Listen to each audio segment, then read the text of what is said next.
آج کا دن مسلمانوں کے لیے بہت اہم ہے۔ ہم بہت خوش قسمت ہیں کہ اللہ پاک نے ہمیں یوم جمعہ عطا کیا۔ اللہ پاک ہمارے گناہوں کو معاف فرمائے، آمین۔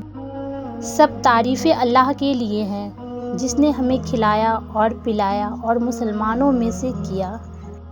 گرتے رہے سجدوں میں ہم اپنی ہی حسرتوں کی خاطر، عشق خدا میں گرے ہوتے تو کوئی حسرت باقی نہ رہتی۔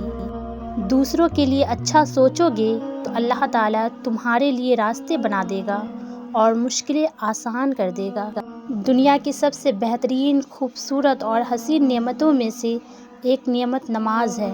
جو سکون اس میں ہے ویسا سکون اور کہیں نہیں۔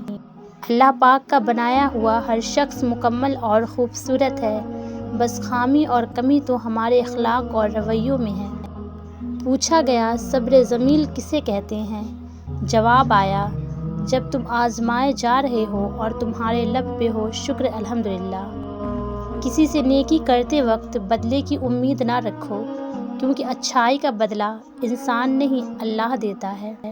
جب اللہ کسی سے خوش ہوتا ہے تو اس کے لیے نیکی کرنا آسان اور گناہ کرنا مشکل بنا دیتا ہے۔ دعائیں کروائی نہیں جاتی، دعائیں لی جاتی ہے۔ جتنی جلدی انسان اس حقیقت کو سمجھ لے، اتنی جلد ہی اس کی دنیا اور آخرت سنورنے لگتی ہے۔ اے کائنات کے مالک، اس مبارک دن کے صدقے ہمارے پیاروں عزیز رشتہ داروں کی اور جو یہ پوسٹ پڑھ رہے ہیں ان سب کی دلی مرادیں، تمنائیں، خواہشیں، آسیں، امیدیں پوری فرما، آمین۔